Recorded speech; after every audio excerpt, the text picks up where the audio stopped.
Hey guys, and welcome back to your inside look around the NCAA. All the football we want to talk here for Week 7. Getting ready for another great week of college football. I know I'm excited. We got a lot of big games. I know Florida and the Florida game is going to be on our mind, and I know Penn State and Iowa is going to be on our mind a lot, and I know someone is going to Red River this weekend. What? Red River's this weekend? Oh yeah, brother. Best time of the year. Oh, man. Well, before we talk about the Red River game, obviously there's a pretty important game on in the Big Ten between Penn State and Penn State and Iowa. Penn State's going to travel to Iowa City and take on the Hawkeyes.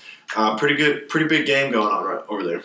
Yeah, it's going to be exciting. It's going to big implications in the Big Ten with that game. You know, that's going to be really exciting. Both teams needing to keep pace to be able to contest for that spot. With Ohio State and Wisconsin, absolutely. Penn State's looking to stay at 0 losses before they meet Ohio State and have a chance to win that tiebreaker. And Iowa is trying to stay at 1 loss right now, and they have a chance to play Wisconsin in November, and they'll have the tiebreaker with Wisconsin if they can beat Wisconsin as well. So both teams need this game for obvious reasons. They're trying to, contend with the best teams in their divisions. Obviously you have Ohio State and Wisconsin. They're on pace right now to play each other in the Big Ten championship game. So, anyways, it's a big game in Iowa City to say the least. And I think that James Franklin has a hard time in big games, and I think Iowa is a very well-coached team, and I do think Iowa will get this victory today, or on Saturday. Yeah, I think Iowa is a really well-coached team. I have to agree with you there, and I think Penn State has struggled in recent years with big games, and I think we're waiting to see if what they can really do against another competitive opponent just like Iowa. I mean, in my mind, these two teams are kind of on the same level in terms of their competitiveness in the Big Ten. So, I mean, you'd like to see a close game, but I'd like to see Penn State win this one, to be honest with you. I'd like to see them come out with a win and keep pace with Ohio State. I'd like to see someone other than Ohio State come out of the Big Ten, but that's not looking likely right now. I'm kind of glad you brought that up. I am too. I hope somebody else in the Big Ten makes the playoffs other than Ohio State, so they get exposed even more when they play teams that don't run the kind of offense they run. Because I think if a team other than Ohio State, for whatever reason, gets into the playoffs, they're getting smacked.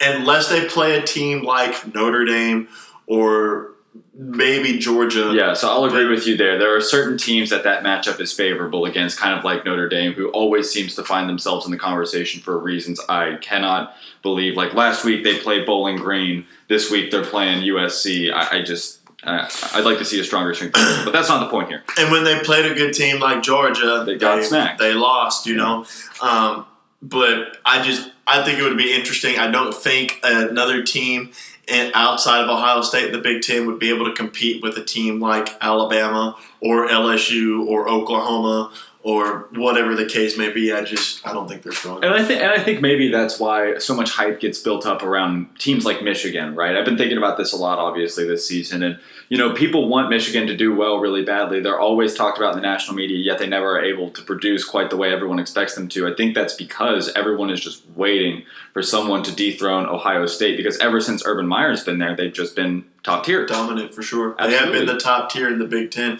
And even when he's left, it's plug and chug over there. Ryan Day's picking up right where they left off. Yeah, true testament to next man up mentality right there, huh? So, the other big game we want to talk about, lots of breakdown here in this one, and this game just means more than this week too. It has implications down the road, but the game of the week for the SEC will be the number 7 Florida Gators travel to Baton Rouge, Louisiana, and take on the Bayou Bengals, sitting at number 5 right now in the country.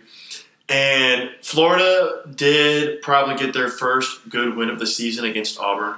They looked really good against Bo Nix and the Tigers, and they got themselves a good win. I just don't know if they are going to face a team that has kind of offensive firepower that LSU has. I don't know if they're going to be able to slow down LSU's offense. I got to agree with you there. And when you think about in terms of the quarterback play, just the quarterback play alone in comparison for Auburn and LSU, first of all, you play Auburn in the swamp, which is a hugely different environment than in Baton Rouge, Louisiana, which everyone knows is crazy. So, first of all, that's going to take a big role. And then Bo Nix is a good quarterback, yes, but he's also a true freshman. So he's very inexperienced. I'm sure being in that atmosphere shook him up quite a bit. And, I mean, that could be reason why he played like he did in the first half. But, I mean, Joe Burrows is not going to make the same mistakes Bo Nix made. He's just not. I mean, we're talking about a guy who's in the Heisman conversation and high up in the Heisman conversation. He's been playing at a very elite level against all sorts of opponents, including Texas, which was a great game and a great showcase for him and Sam Ehlinger. So I think this is a true test for Florida, but I don't know if they'll be able to do it. I'm definitely going with LSU. And honestly, I like LSU winning the SEC West. And this is honestly the first time in a long time. That's a big statement. Where I feel like LSU is running the correct kind of offense to really challenge Alabama. So I'll agree with you there. Challenge Alabama, right? Beat Alabama. I've yet to see that. I do think they're going to beat Alabama. I really do. I know it's not until November, but every single time these two teams have played in recent years, LSU has been close. They've always lined up under center and they've tried to just run. Well, obviously, Alabama's a very tough team to do that against. Now that they got a new passing coordinator, they literally changed the offense to a complete – it's like a mini air raid, but you still kind of get the mini ground and pound that LSU always has been wanting to do. But I think that LSU's new air raid offense is going to give Alabama all kinds of trouble, but let alone Florida's too. I think they're going to blow Florida out of the water, to be honest with you. But – who knows? I'd like to see a close game. I'd like to see Florida do well. I just don't think that they're at that level yet. Yeah. They might win the SEC East, but I don't see them beating a team like LSU or Alabama. The pressure definitely is more on LSU because if you lose to Florida and get one loss, you're not going to play in the SEC championship. No, but at the end of the day, they're like, who are they going to play in the SEC East that's going to take that spot away from them? No, I'm talking about from the West standpoint. LSU can't afford another loss because they're in Alabama's division. Yes, correct. Florida is in the East, and all they really have to worry about is Georgia. So, and they will play Georgia, and they will settle that, and the tiebreaker will just go to the winner. Yeah, absolutely. But I think a team like the point I was going to make was that I think a team like Florida can take care of a team like Georgia because that is really the only competition for them in the SEC East. Correct. Absolutely, could not agree more. And obviously, we're not going to end the show without talking about Texas versus Oklahoma. The Horns are ranked number 11 in the country. We had three big games. We had to save the best for last, didn't we? The Sooners are looking at number 6. This rivalry has been very good in recent years. It's been very close, filled with a lot of competitive games. And, the winner of this game is going to take a lot of pressure off them. But they will likely see each other again in the conference championship if I had to put money on it. And unfortunately, Texas lost to LSU, so they're in a position where they're going to have to beat Oklahoma twice if they want to make the playoffs. Oklahoma could beat Texas or could lose to Texas and Red River and then turn right around and beat them in the Big 12 championship game and eliminate Texas from going to the playoffs. Which is what happened. Well, not necessarily last year because Texas had several losses, but we saw that last year. They met in the Big 12 championship game, and Texas ended up losing. I do think that this is a big control-your-own-destiny game for sure. And you got two Heisman Trophy quarterbacks dueling against each other. We talked about how Joe Burrows and Sam Ehlinger, that was a duel, Oh, yeah. Both those quarterbacks played lights out. Joe Burrows was the better quarterback that day. And LSU was the better team that day, and they got the win. Yeah, and shake their hands for it. That's great for them. But hopefully Sam Ehlinger can. And you get that feeling that Sam wants to get that taste out of his mouth, and hopefully he's able to use that loss he took to another Heisman level caliber quarterback and use it as motivation to beat Jalen Hurts because you're probably going to see him again later on in the season. And I mean, shoot, if you can beat him twice. That's making quite the statement. I mean, yeah, he took one from Kyler Murray last year in the Red River game, thanks to Dicker the kicker. But I mean, I think it'll be a competitive football game. Texas has a lot of They injuries do. in that secondary, though, and one thing that Oklahoma offense does really well is throw the football. They do. So that's kind of scary. But they have had time. They played West Virginia last week, but prior to that game, they had a bye. So they've had time to recover, and I'm sure most of them might be playing a little bit banged up, but in a game like this, they're going to want to play, and we're going to need players like Brandon Jones to step up and make plays. He stepped up last year and picked off Kyler Murray. Yep. And he's the local hero around here, man. He's well respected in the Nacogdoches area for obvious reasons. So yeah, absolutely. I mean, the play speaks for itself. Hopefully he can get another pick this game against Jalen Hurts. Yeah. But I'm not sure in the Lincoln Riley system with that beat up secondary if they're going to be able to. I might go with Oklahoma on this one, honestly, this year.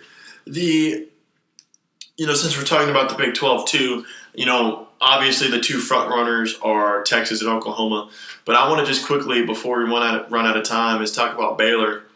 Who saw them right now at 5-0? I sure did not. 22 in the country.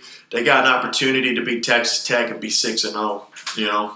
Hey, and that's a likely win for the Baylor Bears. I think that's Tech has not shown me a whole lot of impressive stuff this season, and they did get a good win against Okie State. I will give them that. True, got to shake their hand for that, but I don't see them putting together too many performances like that. And I hope I'm wrong. I'd like to see the Red Raiders do well, but I just think Baylor is showing me a lot more with their win over Kansas State. A lot more consistency, for sure. And it would be interesting to see, too, they have an opportunity to potentially be undefeated before they play Texas and Oklahoma. They play Texas and Oklahoma back-to-back.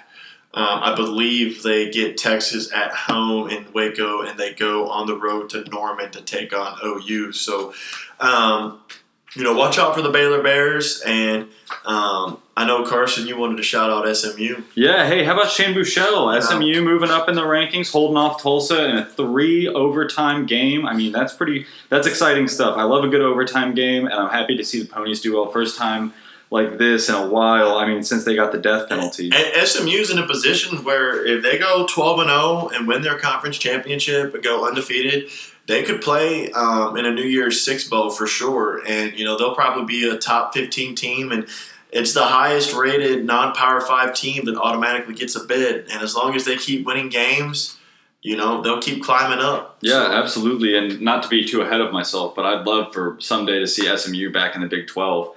That's just good old football right there. Well, they were in the Southwest. Yeah, absolutely. But Southwest. The Big 12 is essentially the old Southwest Conference. Yeah. Southwest. Excluding like Arkansas and A&M. Yeah. It's all complicated stuff, but anyways, man, there's a lot of big games going on this weekend, and let's hope that the Horns can pull it off. But I'm going to go with Iowa beating Penn State, LSU beating Florida, and Texas beating Oklahoma. I'm going to take LSU in that LSU-Florida game. I'm going to end up going with Penn State over Iowa because I would like to just see Penn State come out with a win. And like I said, I'm just going to have to go with the Sooners for the Red River game. I feel wrong picking the Sooners, but that Texas secondary is just so banged up, and so is that running back core. So we'll just have to see if that holds up this weekend. Hopefully it can. Yeah, absolutely. Well, thank you guys for tuning in, and a lot of important stuff to talk about on the next show as well. Y'all tune in next week, and we appreciate y'all seeing us every week.